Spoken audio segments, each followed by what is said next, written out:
Hey guys, tonight we're traveling back to a humid summer evening in 1969, and you're standing on the sandy perimeter of Cape Kennedy, Florida, squinting at the towering Saturn V rocket that stretches toward the heavens like some metallic mountain daring you to climb it.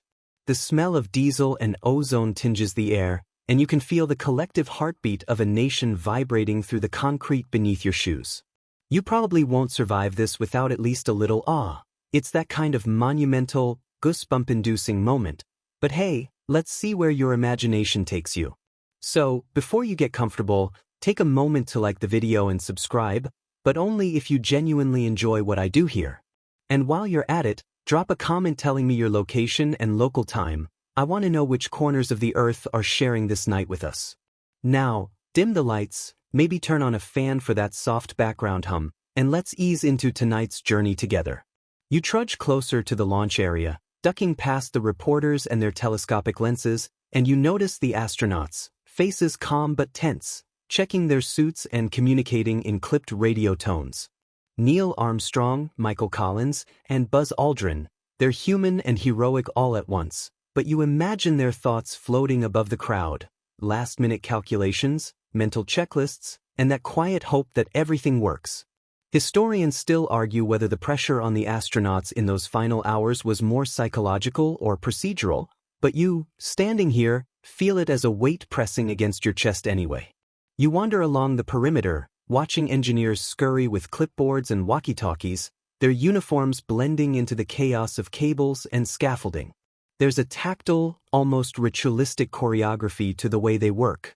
A screwdriver here, a dial twist there, a whispered confirmation that could decide the fate of history. Quirky fact: some technicians reportedly carried Lucky Charms in their pockets, tiny talismans, or even a piece of chocolate, believing the universe might favor superstition over science in these final moments. The sun dips lower, and the rocket casts a monumental shadow over the tarmac, stretching past the containment buildings. You lean against a railing and squint upward, imagining the fiery plume that will soon consume the lower stages. Each breath feels heavier, as if the atmosphere itself knows it's about to witness a giant leap.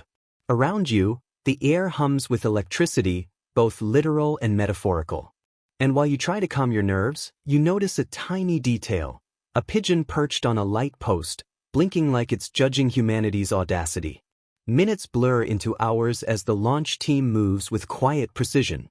The Saturn V looms, a gleaming tower of human ambition, and you feel the pulse of anticipation as the world collectively leans forward, waiting to see if three men will ride it all the way to the moon and back. Somewhere nearby, a child tugs at their parent's sleeve, wide-eyed, perhaps imagining themselves on that distant gray surface. You can't help but smile, because even standing on solid ground, you're already somewhere beyond it. The countdown begins, and suddenly the entire Cape feels like it's holding its breath with you. You trudge along the perimeter fence again, noticing the metallic taste of anticipation in the air. Every second is punctuated by a mechanical voice, calm and deliberate, reciting numbers that feel like a heartbeat stretched across the sky. 10, 9, 8. You glance at the engineers crouched over control panels, their faces pinched with concentration, each click and flicker a ritual of precision.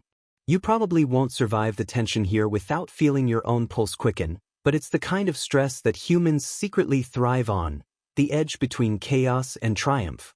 So, before you settle even deeper into this anxious trance, remember to like the video and subscribe, but only if you genuinely enjoy what I do here. And yes, type your location and local time in the comments. The whole planet is sharing this countdown in one way or another, and it's kind of poetic if you think about it. Now, imagine the soft hum of electricity, the faint vibration through the concrete, and the scent of burnt rocket fuel just teasing your nose as you step closer. The technicians are in their own microcosm of calm frenzy. They check dials, trace wires, and whisper confirmations into headsets. You watch a pair of engineers bump fists briefly, a tiny, human counterpoint to the immense, impersonal power of the Saturn V. Historians still argue whether those little rituals, the last-minute gestures of luck or superstition, had a psychological impact on the mission, but you notice the subtle reassurance it brings them. Quirky tidbit: some crew members carried tiny personal trinkets, even lucky coins, tucked somewhere in the capsule. You imagine Armstrong glancing at one just before strapping himself in, a micro-moment of familiarity amidst unprecedented tension. You step back and let the enormity of the moment sink in. The rocket looms like a cathedral of steel and ambition. The countdown continues, now in the single digits, and each number resonates in your chest like a drumbeat marking the threshold between Earth and the void. Engineers glance at one another with terse nods. There's a ballet of precision here, choreography performed in whispers, hand signals, and blinking lights. You try to memorize every small movement, every twitch, knowing that these mundane gestures are the quiet miracles that will carry 3 humans beyond their world. Then, at T-0, the air seems to vibrate, a low, constant thrum building into a roar that shakes the ground beneath your feet. The ritualized countdown reaches its apex, and the collective energy of the crowd, the technicians, the astronauts, even you, coalesces into the sudden ignition of history itself. You can feel the rocket's heat brushing your face from a safe distance, a tangible force reminding you how small yet audacious humanity has become. The engines ignite, and the Saturn V shudders as if waking from a deep, metallic slumber. You trudge backward, instinctively shielding your eyes from the blinding glow that slices through the Florida morning haze. The rumble crawls under your feet, through your bones, and straight into your chest, a tactile reminder that you're witnessing sheer human audacity, raw and unfiltered. You probably won't survive this sensory onslaught without a small squeak or gasp escaping your throat, but it's exactly that mixture of fear and wonder that makes the moment unforgettable. So, as always, remember to like the video and subscribe, but only if you genuinely enjoy what I do here, and yes, your location and local time in the comments, because somewhere, someone else is feeling this exact same pulse. As you watch, the rocket rises, piercing the sky like a needle threading the atmosphere. Clouds swirl around the base, illuminated in orange and white flashes, and the plume stretches farther than your imagination can comfortably grasp. Historians still argue whether the exact trajectory of the Saturn V could have been calculated with the precision needed without the onboard computers, but right now, the debate doesn't matter. You feel the impossible becoming possible in real time. Inside the cabin, the astronauts press against restraints, feeling the acceleration press them into their seats, hearts pounding. You imagine Buzz Aldrin adjusting a strap, Neil Armstrong scanning readouts, and Michael Collins quietly monitoring instruments while orbiting in the command module. A quirky tidbit: Aldrin reportedly carried a small communion wafer on board, a secret ritual of personal grounding that historians often cite when debating the astronauts' psychological preparations. You smile at the thought, imagining faith and physics coexisting in zero gravity. The rocket ascends past the cloud cover, leaving the familiar sky behind, and you squint, trying to trace its trail against the blue dome above. You notice the subtle choreography of the launch pad, now fading in the distance. Hoses retracting, sparks dissipating, technicians blinking in disbelief at the scale of what they just unleashed. Each small gesture, each hurried calculation, is a quiet miracle, a proof that ordinary humans can orchestrate extraordinary events. As Earth begins to shrink beneath you, well, you in your imagination, clinging to the moment, you sense the transition from the terrestrial to the celestial. Gravity's grip loosens gradually, and the vibration softens to a gentle hum. You probably won't survive this without a shiver at the thought of leaving your world behind, even if just in your mind. The Saturn V carries the Apollo 11 crew upward, not just physically, but emotionally and historically, marking the first real steps toward touching another world. And somewhere, far below, the crowd remains, cheering, oblivious to the precise calculations and subtle human quirks that made this ballet of fire possible. Weightlessness begins to creep in as the last stage of Saturn V disengages, and you feel yourself suspended in a strange liminal space where Earth seems both impossibly close and achingly far. You trudge through the imagined cabin, nudging floating instruments aside, the hum of life support systems a soft, constant whisper. You probably won't survive this without feeling vertigo in your imagination, that eerie thrill of being untethered, but it's a beautiful kind of disorientation, like being gently rocked by the universe itself. So, yes, take a moment, like the video and subscribe, but only if you genuinely enjoy what I do here, and drop your location and local time in the comments, because tonight we share this cosmic drift together. The translunar injection is executed flawlessly, or so you imagine, as Apollo 11 arcs through the black canvas of space. The moon, a pale sentinel, grows imperceptibly larger with each orbit, its craters casting shadows that stretch like fingers across a dusty surface. Historians still argue whether the early navigational calculations relied more on human intuition than computer precision, but right now you float along with the astronauts, caught between mathematics and wonder. Quirky tidbit: some early simulations had imagined the moon's surface differently, with mountains far taller and craters far deeper, making you wonder if our eyes deceive us, or if imagination always precedes reality. You drift toward the small porthole, pressing your forehead lightly against the cold glass, tracing the curvature of Earth receding behind you. Clouds swirl over oceans like whipped cream, continents bleed into seas, and cities sparkle faintly, pinpricks of civilization shrinking into insignificance. Inside, the astronauts perform tiny tasks, adjusting trajectory readings, noting anomalies, sipping water from squeezable pouches. Even in microgravity, humanity clings to routine, a fragile tether to normalcy amid vast alien silence. Minutes stretch into hours. You notice the cabin's soft vibrations, the almost imperceptible groan of metal adjusting to speed and pressure. Your imagination paints the view outside in surreal colors: black velvet punctuated by pinprick stars, the moon's gray surface a quiet promise waiting for footsteps. Quirky tidbit: Aldrin once joked about naming the moon Unicornia, if humans ever colonized it, humor floating alongside hard science, reminding you that even in weightless wonder, personality persists. The translunar trajectory is not just a path, it's a corridor of possibility, carved precisely between worlds. You sense the transition from leaving Earth's orbit to approaching lunar influence, each calculation a whisper of human genius and meticulous preparation. You probably won't survive this without feeling a thrill of cosmic scale, the paradox of being simultaneously infinitesimal and extraordinarily significant. And yet, the silence of space envelopes you, softening the edges of fear, letting awe drift like fine dust across your mind, settling there, calm and infinite. Inside the tiny capsule, hours pass with a hypnotic slowness, and you trudge from one console to another, watching panels flicker and gauges drift in microgravity. Floating tools occasionally bump the walls with soft clicks, and you imagine Armstrong or Aldrin catching them midair, a practiced dance of precision and habit. You probably won't survive this without noticing the human quirks, like the way astronauts reportedly talk to their equipment as if it could answer back, but these small rituals are exactly what keeps the mind anchored when floating hundreds of thousands of miles from Earth. So, like always, remember to like the video and subscribe, but only if you genuinely enjoy what I do here, and leave your location and local time in the comments, because somewhere out there, someone else is doing the exact same mental drift with you. Life in the capsule is a study in contradictions. You have nothing but cramped quarters, yet freedom in 3 dimensions. Silence, yet constant background noise of machinery and life support.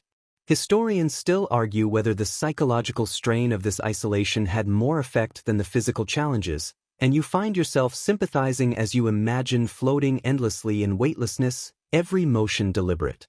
Quirky tidbit: Buzz Aldrin reportedly experienced moments of seeing lights and colors dance beyond the porthole in ways that he described as faintly hallucinatory, a reminder that space plays tricks on perception in subtle ways.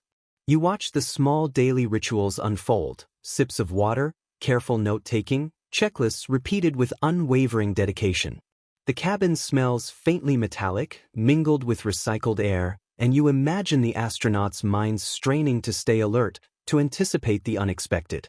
Outside, stars seem unnaturally bright, and the moon's surface grows ever more distinct, gray plains punctuated by craters. You probably won't survive this cosmic stillness without a shiver, a quiet recognition of both human fragility and audacious daring. At times, boredom becomes its own challenge, the slow passage of time a test of endurance. You imagine Collins orbiting alone in the command module, glancing at the moon's far side, noting the stark silence that not even Earth's chatter can breach. Small anomalies, micrometeorite impacts or a stray spark in the control panel, demand attention, and yet, the astronauts manage to inject humor and humanity into every observation. Quirky tidbit: they played recordings of their favorite songs quietly, a reminder of home, a faint tether to a world that seems impossibly distant. Hours stretch into cycles of observation and maintenance. Each floating object, each performed task, carries weight far beyond its size, because survival depends on absolute attention to detail. Historians still argue whether these small tasks, these human adjustments, were as crucial to mission success as the trajectory calculations themselves. You feel it all: anxiety, awe, wonder, and the strange comfort of routine, like a lullaby sung by the universe itself. And while the capsule drifts ever closer to the moon, you float alongside in imagination, carried by a slow, hypnotic rhythm that mirrors both heartbeats and starlight. The moon finally grows large enough to fill the porthole, and you trudge toward the view, pressing your forehead lightly against the glass as the gray plains spread beneath you like a surreal, otherworldly quilt. Craters stretch into shadows that seem impossibly long, and ridges rise with quiet authority, each detail whispering secrets of an ancient, untouched world. You probably won't survive this without a sense of reverent awe. It's the kind of perspective that makes Earth feel simultaneously intimate and tiny. So, remember to like the video and subscribe, but only if you genuinely enjoy what I do here, and don't forget to leave your location and local time in the comments, because you are, right now, sharing this silent, majestic view with millions across the globe. Apollo 11 eases into lunar orbit, and the moon looms ever larger, revealing topography so detailed that you can almost imagine dust slipping down crater walls. Historians still argue about the exact precision of the first orbital maneuvers, comparing flight logs to simulations, but right now the numbers fade behind your sense of scale and wonder. Quirky tidbit: some early NASA simulations had imagined far more rugged terrain, which led to some anxiety over whether the lunar module could even land safely. Imagination versus reality, attention mirrored in your own mind as you drift with them. You watch as the astronauts check systems, calculate descent points, and whisper reassurances to each other. Inside the cabin, time feels malleable, minutes stretch into eternities, and silence is punctuated by subtle beeps and clicks that mark life, function, and survival. The gray surface of the moon seems almost tactile, as if you could reach out and feel the powdery regolith beneath your fingers. You probably won't survive this without imagining the first footprints there, the delicate imprint of humanity pressing gently against a world untouched by hands before. Outside, shadows shift with the low angle of the sun, highlighting ridges and revealing hidden craters. You notice tiny variations in color and texture that seem to whisper geological secrets. Quirky tidbit: some astronauts reported seeing fleeting glints of light that turned out to be reflections off small stones or the module itself, minor mysteries that sparked playful debates about lunar phenomena in mission reports. Historians still argue whether these fleeting observations were purely incidental or if they hinted at the moon's subtle and complex surface interactions with sunlight.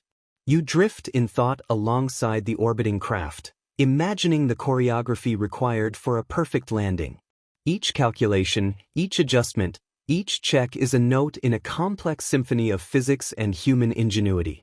The moon is not just a destination. It's a mirror reflecting both the boldness and the fragility of human endeavor. You probably won't survive this without a small shiver, imagining the descent yet to come, the tension building like a held breath across the vast, silent expanse of space. The lunar module detaches, and you trudge along in your imagination, feeling the subtle shift as Eagle begins its descent. The gray surface expands below like a vast, untamed canvas, and you probably won't survive this without your pulse quickening, a mixture of awe and nail-biting tension squeezing your chest. So, take a deep breath, like the video and subscribe, but only if you genuinely enjoy what I do here, and don't forget to leave your location and local time in the comments, because right now, history is unfolding across time zones simultaneously. Alarms chime softly in the cabin, little warnings that make you flinch even as the astronauts respond with measured calm. Neil Armstrong's voice, crisp and low, cuts through. Contact light. The module shudders slightly as it nears the surface, dust beginning to kick up, coating the pads of the landing legs. Historians still argue whether the manual adjustments made during this final descent were more critical than the pre-programmed autopilot, but you feel the tension as if it's your own hands guiding the throttle. Quirky tidbit: Aldrin reportedly hummed a small tune to calm himself during those nerve-wracking moments, a tiny act of humanity against the vacuum and gravity of space. You imagine the world watching, collectively silent, as the Eagle hovers, the lunar module's shadow stretching across the regolith. Every second feels elastic, suspended between fear and triumph. The dust below swirls in delicate patterns, a gentle reminder of the moon's fragile, powdery surface. You probably won't survive this without envisioning the soft thud of landing legs meeting the ground, the instant reality of being somewhere no human has ever been.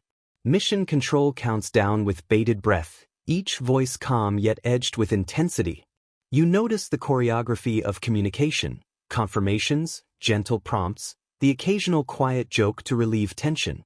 Quirky tidbit: one of the engineers wore mismatched socks deliberately that morning, claiming they brought luck. Small rituals seem to permeate every layer of this historic ballet. Outside, the lunar horizon stretches infinitely, stark and monochrome, a visual contrast to the complexity of human emotion compressed into this small cabin. The Eagle finally settles, and the cabin is filled with a weightless relief. Dust drifts gently from the landing site, sunlight catching particles like miniature stars dancing just inches above the surface. You probably won't survive this without feeling a subtle ache of triumph, imagining Armstrong and Aldrin taking those first deliberate, careful steps toward immortality. The tension of descent gives way to the quiet awe of arrival, the moon finally within reach, tangible yet untamed, a world that had long existed only in dreams, calculations, and the imagination of those daring enough to step beyond Earth's grasp. You float, or imagine floating, toward the hatch as Armstrong opens it, and suddenly the vast, gray expanse of the moon stretches before you like an untouched canvas of silence and possibility. You probably won't survive this without holding your breath as he steps down, boots meeting regolith for the first time, the dust puffing up in a delicate, impossible choreography. So, yes, remember to like the video and subscribe, but only if you genuinely enjoy what I do here, and leave your location and local time in the comments, because we're all sharing this extraordinary step across the cosmos together. The moon is quiet. Too quiet. That's what strikes you first, the profound absence of sound, a vacuum that swallows even the softest whisper. Historians still argue whether the silence itself had a psychological impact on the astronauts, amplifying every heartbeat, every decision, every thought in ways we can only speculate. Quirky tidbit: Armstrong's famous first words, "That's one small step for man," were reportedly tested dozens of times in rehearsal, and yet the subtle famously disappeared in transmission, creating a tiny mystery that still tickles historians today. You trudge across the lunar soil in imagination, feeling the strange, springy resilience of the regolith under each careful footfall. Shadows stretch long and sharp, craters and boulders forming geometric puzzles that the astronauts navigate with methodical grace. The flag is planted, stiff and gleaming, a symbol both triumphant and eerily still, as if frozen in time alongside the astronauts themselves. You probably won't survive this without marveling at how tiny humans seem against this alien expanse, yet how monumental their presence becomes in context of history. Experiments unfold with delicate care, seismometers, reflectors, and tiny instruments meant to speak silently back to Earth about a world humans will leave largely untouched. Quirky tidbit: some instruments were deployed in ways that seemed almost improvisational, small decisions made on the spot that reminded everyone involved that even in the most calculated operations, spontaneity finds its place. Historians still argue whether these choices were brilliance or fortunate improvisation, but for you, the effect is poetic, humanity adapting, learning, and observing quietly in a land untouched by footsteps before. You linger, imagining every motion, bending, kneeling, scooping lunar dust into containers, recording observations with careful hands. The world below waits, collectively holding its breath, while above, the infinite expanse of stars stretches endlessly. You probably won't survive this without feeling the full gravity of human audacity, the audacity to leave your home, touch another world, and return to tell the tale.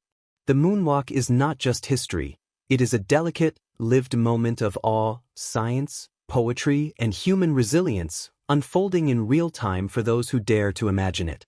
You drift carefully across the lunar surface, crouching to scoop up regolith and collect rocks in small, labeled containers, each sample a tangible whisper of a world untouched by human history.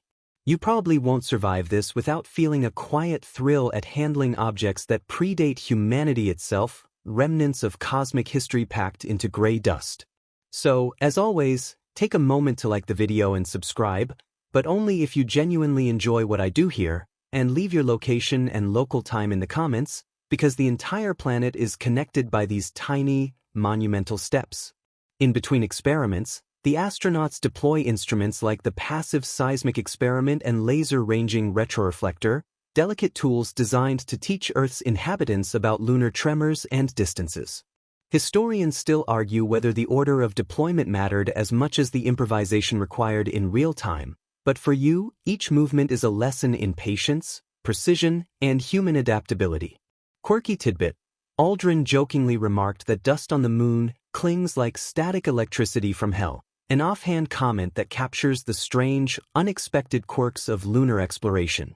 You imagine the tiny instruments blinking in the sunlight, silent observers of a world just as alien as the void surrounding it. Each scoop of soil, each careful step, is performed with awareness of both history and fragility. One wrong move could disturb decades of planned observation or damage equipment designed to outlive its human handlers. You probably won't survive this without picturing the astronauts' careful choreography, their gestures precise yet fluid, blending ritual and science in a ballet only humans could attempt in such an unforgiving environment. The moon itself seems to respond to their presence in subtle ways. Dust shifting in micro-moments, shadows stretching and compressing with the sun's trajectory. Quirky tidbit: some of the lunar rocks returned had microscopic features that scientists still debate about today, tiny cosmic mysteries hiding in plain sight. You feel the paradox of exploration, how much we can learn, yet how much remains unknowable. Historians still argue whether the scientific returns justified the risks or whether the symbolic triumph outweighed the tangible data. But for you, each tiny rock is a story, a bridge between imagination and discovery. You step back, observing the lunar module in the distance, the flag planted, and the instruments silently recording. You probably won't survive this without a whisper of awe, a recognition that these small, deliberate acts, collecting rocks, planting equipment, leaving traces of human presence, represent more than science. They are an intimate dialogue with the moon itself, a conversation that began with visionaries decades earlier and continues silently under starlit skies, inviting you to drift alongside in reverent wonder. Leaving the moon behind is a strange mixture of relief and melancholy. You trudge along in imagination, watching the lunar module ascend, its engines kicking up dust that hangs like a fine, suspended mist for a fleeting moment before dispersing into nothingness. You probably won't survive this without a sense of wistfulness, the knowledge that every step, every sample, every experiment is being left behind as humanity moves forward into the void. So, take a moment, like the video and subscribe, but only if you genuinely enjoy what I do here, and don't forget to comment your location and local time, because right now we are all drifting home together in spirit. The journey back to Earth begins, and the capsule hums with life support systems, computer checks, and quiet conversation. Collins pilots the command module with calm precision, orbiting the moon while Armstrong and Aldrin ascend to dock, a ballet of mechanics and human dexterity. Historians still argue whether the manual docking maneuvers were riskier than the automated systems could have handled, but you feel the tension as if you are gripping the controls alongside them. Quirky tidbit: the crew reportedly snacked on frozen sandwiches during quiet moments, a mundane comfort that reminds you how human routines persist even in the vast unknown. You imagine the Earth slowly returning to view, a fragile blue orb growing larger, oceans shimmering, clouds swirling. The vastness of space seems less intimidating now, softened by familiarity and the collective memory of home. You probably won't survive this without a deep, slow exhale, feeling both relief and awe at the precision required to navigate back through millions of miles of nothingness. Inside the capsule, floating objects continue their gentle dance. Engineers on Earth monitor every heartbeat, every instrument reading, every minor anomaly. Quirky tidbit: Mission Control often used informal code names for minor malfunctions, a way to inject humor into the tension, a subtle reminder that humanity endures in both micro and macro moments. Historians still argue whether these small levities were crucial for maintaining mental balance during long-duration spaceflight, but for you, they offer comfort, a soft echo of familiarity against the endless vacuum. You drift in thought alongside the astronauts, imagining their exhaustion mingling with exhilaration. Every calculation, every adjustment, every check ensures that the capsule follows its precise trajectory home. You probably won't survive this without sensing the quiet camaraderie, the trust, and the remarkable ingenuity required to return safely. The journey back is not merely a physical passage. It is a meditation on resilience, intellect, and the fragile, astonishing human spirit, carrying 3 men and a world's dreams toward the gentle embrace of home. The Pacific stretches beneath you, endless and glimmering, as the capsule prepares for splashdown. You trudge alongside in imagination, feeling the slow rotation and gentle tremor of re-entry, the heat of friction barely brushing the metal skin outside, and you probably won't survive this without a quiet thrill at the thought of finally touching home. So, remember to like the video and subscribe, but only if you genuinely enjoy what I do here, and leave your location and local time in the comments, because the whole world is collectively holding its breath for this final act. Recovery crews hover nearby, boats and helicopters poised with precision, ready to capture the astronauts as they emerge from the small, floating capsule. You imagine the tense calm in Mission Control, engineers with hands hovering over switches, and the astronauts themselves, faces pressed into helmets, checking instruments and bracing for the ocean's embrace. Historians still argue whether the re-entry procedures were more harrowing than the lunar landing itself, but right now, suspense and relief intermingle like a slow tide washing over your imagination. Quirky tidbit: the astronauts were required to quarantine briefly after splashdown to prevent any possible lunar contamination, a ritual that now seems both humorous and oddly poetic in hindsight. You watch as the capsule hits the water with a muted thud, bobbing gently before flotation devices secure it. Helicopters circle overhead, and the first rays of sunlight glint off the waves, turning the ocean into a sheet of molten silver. You probably won't survive this without sensing the culmination of everything: the meticulous planning, the cosmic navigation, the courage of 3 humans leaving their cradle for the unknown, and how it all ends with a soft, almost understated, landing. The astronauts emerge, wet and smiling, pulled aboard rescue boats that carry them back to the familiar hum of human life. Quirky tidbit: Armstrong reportedly joked about the soggy sandwiches and the awkwardness of floating in a rescue raft, reminding everyone that even heroes carry humor in delicate moments. Historians still argue whether the political triumph overshadowed the personal experiences of the astronauts, but you, floating in imagination, feel it all: the science, the risk, the wonder, and the very human triumph of returning from the edge of the cosmos. As you drift in the gentle sway of the ocean's surface, you contemplate the enormity of what just happened. 3 men touched the moon, Earth looked smaller and more precious than ever, and humanity collectively stepped into a new era of possibility. You probably won't survive this without a shiver of reflection, imagining the countless ways this journey reshaped dreams, science, and imagination. And as the rescue boats fade into the horizon of memory, you allow yourself a deep, quiet exhale, carrying the last echoes of the moon's silence back to your own stillness. The Pacific stretches beneath you, endless and glimmering, as the capsule prepares for splashdown. You trudge alongside in imagination, feeling the slow rotation and gentle tremor of re-entry, the heat of friction barely brushing the metal skin outside, and you probably won't survive this without a quiet thrill at the thought of finally touching home. So, remember to like the video and subscribe, but only if you genuinely enjoy what I do here, and leave your location and local time in the comments, because the whole world is collectively holding its breath for this final act. Recovery crews hover nearby, boats and helicopters poised with precision, ready to capture the astronauts as they emerge from the small, floating capsule. You imagine the tense calm in mission control, engineers with hands hovering over switches, and the astronauts themselves, faces pressed into helmets, checking instruments and bracing for the ocean's embrace. Historians still argue whether the re-entry procedures were more harrowing than the lunar landing itself, but right now, suspense and relief intermingle like a slow tide washing over your imagination. Quirky tidbit: the astronauts were required to quarantine briefly after splashdown to prevent any possible lunar contamination, a ritual that now seems both humorous and oddly poetic in hindsight. You watch as the capsule hits the water with a muted thud, bobbing gently before flotation devices secure it. Helicopters circle overhead, and the first rays of sunlight glint off the waves, turning the ocean into a sheet of molten silver. You probably won't survive this without sensing the culmination of everything: the meticulous planning, the cosmic navigation, the courage of 3 humans leaving their cradle for the unknown, and how it all ends with a soft, almost understated, landing. The astronauts emerge, wet and smiling, pulled aboard rescue boats that carry them back to the familiar hum of human life.